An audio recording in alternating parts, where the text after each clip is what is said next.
नमस्कार दोस्तों, PLC star training में एक बार फिर से आपका स्वागत। मेरा नाम राजनायक है और आज के इस वीडियो सेशन में हम लोग ओमरॉन पीएलसी को डिस्कस करेंगे। हम लोग जानेंगे कि ओमरॉन के कितने सारे सीपीयूज अवेलेबल हैं, उनके साथ कौन कौन से कम्युनिकेशन प्रोटोकॉल्स यूज करते हैं हम लोग और कौन सा प्रोग्रामिंग सॉफ्टवेयर यूज किया जाता है। तो ओमरॉन पीएलसी के बारे में, उसके फीचर्स के बारे में, उसके प्रोग्रामिंग सॉफ्टवेयर के बारे में और उसके कम्युनिकेशन प्रोटोकॉल के बारे में इस वीडियो सेशन में हम लोग कंप्लीट डिस्कशन करेंगे। तो अगर आप ओमरॉन पीएलसी के बारे में कंप्लीट नॉलेज चाहते हैं तो वीडियो को अंत तक जरूर देखें। तो वीडियो में आगे बढ़ते हैं, बट आगे बढ़ने से पहले अगर अभी तक आपने मेरा चैनल सब्सक्राइब नहीं किया है, अगर आप मेरे चैनल पे नए हैं तो प्लीज चैनल सब्सक्राइब कर लीजिए और बेल आइकन प्रेस करना बिल्कुल मत भूलिएगा, क्योंकि जब आपने बेल आइकन प्रेस किया हुआ होगा तभी आपको रेगुलर नोटिफिकेशन मिल पाएगा और आपका नॉलेज इनहेंस हो पाएगा। तो शुरू करते हैं वीडियो को। तो सबसे पहली बात आती है कि ये जो ओमरॉन कंपनी है ये कहाँ एग्जिस्ट करती है ऑटोमेशन सेक्टर में। तो आपने बहुत सारे कंपनीज के नाम सुने होंगे, जैसे कि सीमेंस है, रॉकवेल ऑटोमेशन है, एबीबी है, हनीवेल है। तो इसी टाइप की एक काफी फेमस कंपनी है जो मशीन ऑटोमेशन सेक्टर में सबसे बड़ा नाम है। मशीन ऑटोमेशन में सबसे ज्यादा जिस पीएलसी का यूज किया जाता है उस वो कंपनी है ओमरॉन। ओमरॉन काफी सारे कॉम्पैक्ट लेवल या मशीन ऑटोमेशन का आप कह सकते हैं कि पीएलसी बनाती है। बाकी अदर सेक्टर्स में भी काफी यूज है, बट मशीन ऑटोमेशन की सबसे बड़ी कंपनी जो है वो ओमरॉन है। ये काफी फ्लेक्सिबल है, या तो किसी भी सिंगल मशीन के कंट्रोल के लिए, इंस्टॉलेशन के लिए जो है इसका यूज कर सकते हैं, या किसी बड़े मशीन के अलग अलग सेक्शंस की कंट्रोलिंग के लिए और इंस्टॉलेशन के लिए आप इसका यूज कर सकते हैं। काफी फ्लेक्सिबल पीएलसी जो है वो ओमरॉन मैन्युफैक्चर करती है। अब सवाल आता है कि कौन कौन से पीएलसी है, कितने सारे पीएलसी हैं जो ओमरॉन मैन्युफैक्चर करती है, ओमरॉन बनाती है। तो ये अलग अलग मॉडल्स हैं, ये आप देख सकते हो, ये अलग अलग सीपीयूज है जो ओमरॉन मैन्युफैक्चर करती है। सबसे पहला जो है CP2E, दूसरा CP1H, then after CP1L, CJ2M, CS1D और CJ2H। ये अलग अलग सीपीयूज है। इसके अलावा भी कुछ सीपीयूज हैं जिनको ओमरॉन ने ऑब्सोल्यूट कर दिया है। तो हम लोग अभी जो मार्केट में अवेलेबल है, जो यूज हो रहे हैं, उनके बारे में डिस्कस करेंगे वन बाय। तो सबसे पहले बात करते हैं CJ2M। ये काफी लार्ज स्केल जो है वो पीएलसी है। इसमें आप देख सकते हैं कि 3 रिमोट रैक्स अवेलेबल, मींस जो आपका सीपीयू है ये तो आपके कंट्रोल रूम के पास होगा, और जो आपके इनपुट आउटपुट मॉड्यूल्स हैं उनके रैक्स फील्ड में होंगे। और टोटल 2500 डिजिटल इनपुट आउटपुट, जो पल्सेटिंग इनपुट आउटपुट है, उनके साथ ये काम कर सकता है। टोटली ये एक रैक जो है ये तो आपके पास होगा कंट्रोल रूम के पास, ठीक है, लोकल रैक कहते हैं इसे। और बाकी रैक्स जो है वो फील्ड में होंगे, रिमोट रैक।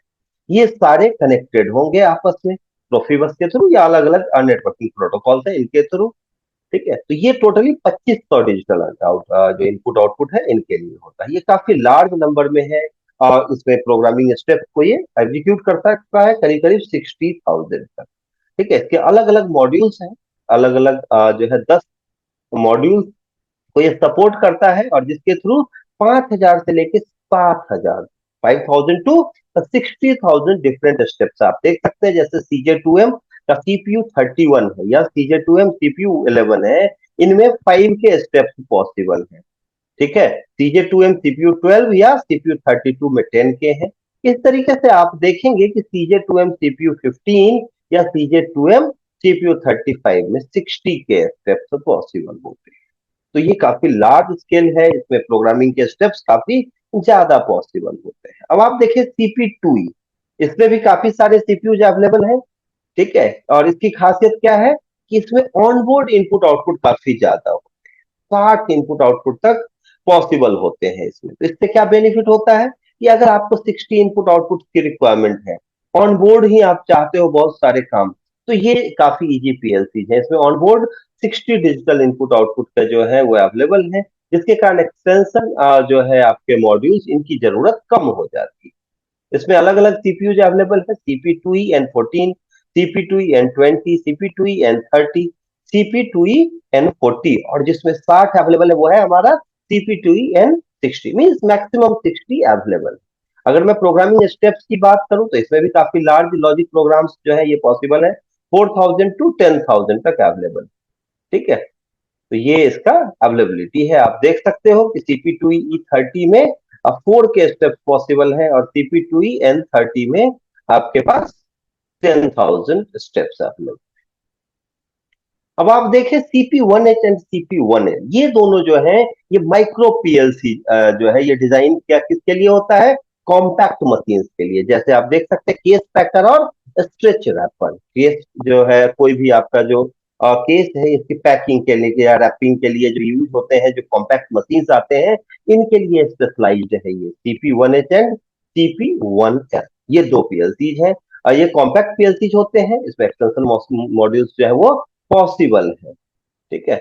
और ये क्या है आपका पोजीशन वगैरह के साथ काफी यूज करते हैं। आप यहाँ देख सकते हो कि ये जो सीपीयूज है वो हाई स्पीड काउंटर के साथ कॉम्पिटेबल होते हैं। इनके सीपीयूज में भी हाई स्पीड काउंटर्स अवेलेबल होता है, अलग से मॉड्यूल की जरूरत नहीं होती। पोजीशन की कंट्रोलिंग भी ये काफी इजीली कर लेता है।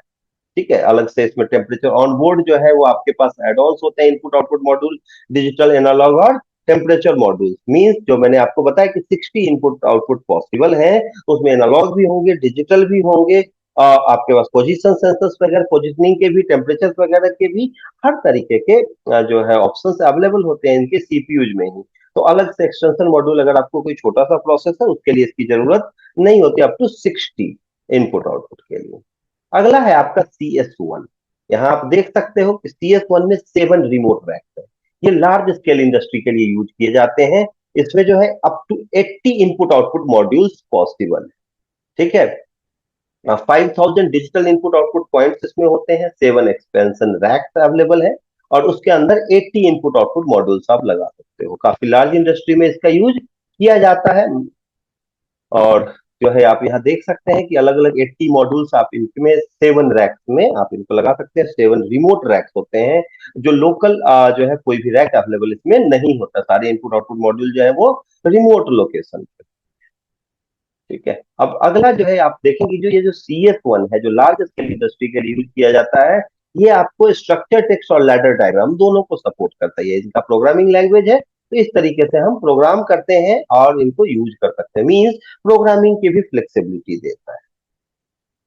ठीक है। इसमें अलग अलग काफी सारे कंट्रोल यूनिट्स हैं। जैसे आप देखेंगे पोजीशन के लिए, एक तो मैंने बताया आपको कि जैसे आपके छोटे पीएलसी थे, यहाँ पे मैं डिस्कस कर रहा था कि CP1H एंड CP1L, इसमें बहुत सारे ऑप्शंस जो है वो आपके सीपीयू में ही है। बट लार्ज स्केल इंडस्ट्री में आप जाते हो तो वहां पे आपको नंबर्स की जरूरत होती है बहुत ज्यादा। अगर सीपीयू के अंदर है तो एक या दो मॉड्यूल्स होंगे अवेलेबल, एक या दो इनपुट आउटपुट पोर्ट्स अवेलेबल होंगे उसके लिए। बट अगर मुझे बहुत लार्ज स्केल पे पोजिशनिंग करनी है, मोशन कंट्रोल करना है, एनालॉग इनपुट आउटपुट को कंट्रोल करना है, तो मुझे एक्सटेंशन मॉड्यूल की जरूरत होगी, जो कि अवेलेबल होता है CS1 में। ठीक है। Analogue input module, analogue output module, motion control, कोई भी पीएलसी जो है वो कितना बड़ा है और क्या क्या कर सकता है, ये डिपेंड करता है कि उसमें motion control, position control, servo वगैरह के जो है वर्क कितने हैं, लूप कंट्रोल बोर्ड्स कितने हैं। तो आप ये सब अलग से जो है ये कनेक्ट कर सकते हैं, इन सबको ये सपोर्ट करता है। इंटरप्ट इनपुट यूनिट है, सेफ्टी रिले यूनिट है, ये सब आप इसमें अलग से अटैच कर सकते हैं। आप देख रहे हो यहाँ पे। देन ये जो CS1 है आपका, इसमें रिडंडेंसी भी अवेलेबल होती है। आप कहोगे redundancy means backup, stand by. यहाँ पे जो डबल सीपीयूज होते हैं, आप देखोगे कि ये डुप्लेक्स सीपीयू है। ठीक है। ये डुप्लेक्स है और इसमें सिंगल सीपीयू मॉड्यूल भी अवेलेबल। डुप्लेक्स सीपीयू से क्या होता है, जैसा कि मैंने बताया कि लार्ज इंडस्ट्री में, लार्ज स्केल इंडस्ट्री में यूज होते हैं। तो अगर कभी कोई एरर आता है, आपका सीपीयू फेल हो जाता है, तो क्या होगा? तो यहाँ पे आप देखें ये कम्युनिकेटेड है, दो सीपीयू आपस में। एक जैसे ही फेल होगा दूसरा उसको रिप्लेस करेगा, रिप्लेस करते ही क्या होगा कि दूसरा काम शुरू कर देगा। बिल्कुल वैसे ही जैसे आप लोग क्रिकेट मैच में देखते हैं कि 11 प्लेयर्स का गेम है, बट सिलेक्शन जो है 15-17 ऐसे प्लेयर्स होते हैं। क्यों होते हैं? बाकी स्टैंड बाई पे है। तो यहाँ पे भी जो है ना, गेम तो एक ही सीपीयू का है, लेकिन दूसरा मैं स्टैंड बाई पे रखता हूँ, ताकि अगर कोई क्रिटिकल प्रोसेस हो तो इसको जो है ये एग्जीक्यूट कर सके। बाकी रिडंडेंसी के बारे में डीसीएस के जो लेक्चर्स है, मेरे वीडियो लेक्चर, वो आप देख सकते हैं, और उसमें मैंने डिटेल में आपको समझाया। तो ये डुप्लेक्स सीपीयूज है, इसमें बैकअप है, स्टैंड बाई मॉड्यूल अवेलेबल है, और सिंगल सीपीयूज में इसमें अवेलेबल होते हैं। अब ये जो डुप्लेक्स है ये पावर सप्लाई का भी है, इनपुट आउटपुट यूनिट का भी है, कम्युनिकेशन यूनिट का भी है, सारे अवेलेबल हो। अगर मैं एक साथ कॉम्बाइंड करूं, अभी तक जो मैंने आपको बताया कि 3 तरीके के पीएलसी अवेलेबल होते हैं, मॉड्यूलर पीएलसी, कॉम्पैक्ट पीएलसी और रैक बेस्ड पीएलसी। मॉड्यूलर में ये दो है, CJ2H और CJ2M। कॉम्पैक्ट पीएलसी में 3 अवेलेबल है, CP1H, CP1L और CP2E। और अगर रैक बेस्ड पीएलसी की बात करूं तो CS1GH और CS1D। ठीक है। अब रैक बेस्ड और मॉड्यूलर पीएलसी लगभग एक ही जैसे हो। रैक बेस्ड पीएलसी में ये होता है कि बस बैकप्लेन होता है अवेलेबल, चेसिस अवेलेबल होता है, उसको जिस भी नाम से आप जाने रैक अवेलेबल होते हैं। बट मॉड्यूलर में कोई जरूरी नहीं कि रैक अवेलेबल हो। आप रैक बेस्ड पीएलसी को भी मॉड्यूलर पीएलसी कह सकते हैं। अगर इनपुट आउटपुट कैपेसिटी की बात करें तो लार्ज स्केल प्लांट के लिए होता है 5000, जो मैंने आपको बताया 5120 पॉइंट्स अवेलेबल होते हैं इसमें।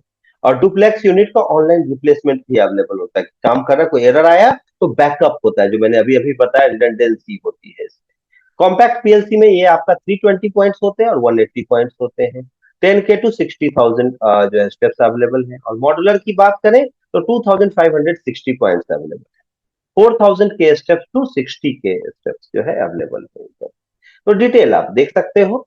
तो आई होप आपको ये सारी चीजें समझ में आ रही होंगी। अब मैं बात करूं मॉड्यूल से हटके कि कौन कौन से कम्युनिकेशन प्रोटोकॉल है, कम्युनिकेशन के कौन कौन से ऑप्शन। तो बेसिक प्रोग्राम अपलोड डाउनलोड करने के लिए यूएसबी पोर्ट है। ठीक है, आपका इथरनेट पोर्ट है। लेकिन अगर मैं नेटवर्किंग की बात करूं तो ये जो है Ethernet Ethernet IP interface support करता है। ये अलग अलग सीपीयूज हैं, CP2EN, CP1LE, CP1LM, CJ2M, CS1 और CP1H। ये सारे जो सीपीयूज हैं ये इथरनेट आईपी को सपोर्ट करते हैं। इथरनेट और इथरनेट आईपी लगभग एक ही जैसा प्रोटोकॉल है, बट इथरनेट में क्या होता है, मैनुअली आपको सारे आईपी वगैरह सारा वैल्यू एंटर करना होता है। और बट ईथरनेट आईपी में वो ऑटोमेटिकली डिटेक्ट होता है आईपी वैल्यू। तो काफी चीजें आसान हो जाती है। रॉकवेल ऑटोमेशन में ईथरनेट आईपी काफी यूज होता है। और अब ओमरॉन में भी काफी यूजेबल जो है प्रोटोकॉल है, ओमरॉन इसको सपोर्ट करता है। ये सारे सीपीयू जिन्हें सपोर्ट करते हैं। अगला है सीरियल कम्युनिकेशन। ये लगभग हर पीएलसी में अवेलेबल होता है। तो अलग अलग केबल से RS-232, RS-422 और RS-485, ये जो है सीरियल कम्युनिकेशन को सपोर्ट करता है। ये सारे सीपीयू जो दिख रहे हैं आपको, CP2EN, CP2EE, CP2ES, CP1L, CJ2M, CS1 और CP1H, ये सारे किसको सपोर्ट करते हैं आपको, सीरियल कम्युनिकेशन। और आप देखेंगे कॉम्पो बस नेटवर्क, ये जो नेटवर्क है ये इसका अपना है ओमरॉन का। इन्होंने इस नेटवर्क को डेवलप किया हुआ है। इसके थ्रू जो है रिमोट आईओज को कनेक्ट कर सकते हैं हम सीपीयू के साथ। तो ये जो है CP1L, CP1H और CS1 ये कॉम्पो बस को सपोर्ट करते हैं। इनमें ये नेटवर्किंग अवेलेबल, नेटवर्किंग पोर्ट्स वगैरह अवेलेबल होते हैं, मॉड्यूल अवेलेबल। और सबसे इंपॉर्टेंट, अगर नेटवर्क करना है आपको रिमोट आईओ के साथ सीपीयू को, तो Profibus is the best, device net is the best. तो हम इसका भी यूज यहाँ करते हैं। अलग अलग सीपीयूज हैं जो इनको भी सपोर्ट करते हैं। अब बात करें हम अगर कम्युनिकेशन की बात से अलग हटके कि सॉफ्टवेयर कौन सा। पहले एक ही सॉफ्टवेयर अलग अलग आते थे कि पीएलसी के लिए अलग है, एचएमआई के लिए अलग है। हाँ, आज भी अवेलेबल है वो सॉफ्टवेयर, सीएक्स प्रोग्रामर करके पीएलसी के लिए सॉफ्टवेयर आता था। बट अभी क्या हुआ, कॉम्बाइंड हो गया है। जैसे सीमेंस की बात करें तो सीमेंस में totally integrated automation TIA portal available. तो वैसे ही ओमरॉन ने क्या किया, CX1 करके एक सॉफ्टवेयर बनाया जिसमें PLC, HMI, motion control drive, ये सारी चीजें आ गई। स्कैडा के अलावा सारा इंटीग्रेशन है। तो इंटीग्रेटेड सॉफ्टवेयर से क्या फायदा हुआ कि वो विजुअलाइजेशन आसान हो गया, किसी भी थर्ड पार्टी सॉफ्टवेयर की जरूरत कम हो गई, नेटवर्किंग आसान हो गई। तो इन सब चीजों से काफी बेनिफिट हुआ है। ये विंडोज 7, विंडो 8, विंडो 10 सब में जो है कॉम्पिटेबल है, तो काफी आसान होता है यूज करना इंडस्ट्रियल लेवल। तो आप देख सकते हैं कि इस तरीके से CX1 जो है आपका पीएलसी की प्रोग्रामिंग भी हो रही है, एचएमआई का भी वर्क हो रहा है, मोशन कंट्रोल भी हो रहा है और नेटवर्किंग भी इसके थ्रू आसान हो गई है। तो ये सारा कंप्लीट है आपका जो कम्युनिकेशन प्रोटोकॉल्स हैं, आपका हार्डवेयर है। और देन आफ्टर अभी हमने डिस्कस किया सॉफ्टवेयर के बारे में। आई होप आपको ये सारी चीजें समझ में आ रही है। फिर भी अगर कोई डाउट है तो आप मुझे जो है कमेंट सेक्शन ओपन है, कमेंट कर सकते हैं। कोई ऐसा डाउट हो कि आपको लगता हो कि नहीं नहीं मुझे कॉल करना चाहिए, मुझे जो है आपको व्हाट्सएप करना चाहिए, पूछना चाहिए मुझसे वो तो आप क्या कर सकते हो, मुझे कॉल कर सकते हो, व्हाट्सएप कर सकते हो। मेरा कॉन्टेक्ट डिटेल आपको स्क्रीन पे दिख रहा हो। अगर आपको लगता है कि आपको पीएलसी सीखना चाहिए, आपको स्कैडा सीखना चाहिए, आपको एचएमआई सीखना चाहिए, ओमरॉन का, सीमेंस, स्नाइडर, मित्सुबिशी, किसी भी ब्रांड का बेसिक लेवल, हायर लेवल, किसी भी लेवल पे आपको ये सारे कंपोनेंट सीखने हैं, कोई भी सॉफ्टवेयर सीखना है प्रैक्टिकल वे में, ऑनलाइन ऑफलाइन किसी भी मोड में, तो आप मुझे कॉल कर सकते हो। मिनिमम चार्जेस में हम मैक्सिमम सर्विसेज प्रोवाइड करते हैं। डिटेल आपको स्क्रीन पे। तो आई होप आपको ये सारा डिटेल समझ में आया। अगर वीडियो पसंद आया हो तो वीडियो को लाइक कीजिए, शेयर कीजिए, खुद का नॉलेज बढ़ाइए, अपने दोस्तों का नॉलेज बढ़ाइए, खुद ऑमरॉन के बारे में जानिए, अपने दोस्तों को बताइए कि भाई आसानी से आप कैसे ऑमरॉन पीएलसी सीख सकते हैं, वो भी फ्री ऑफ कॉस्ट। तो वीडियो को अंत तक देखने के लिए बहुत बहुत धन्यवाद। मिलते हैं नेक्स्ट वीडियो में न्यू और इंटरेस्टिंग टॉपिक के साथ। तब तक के लिए थैंक यू वेरी मच।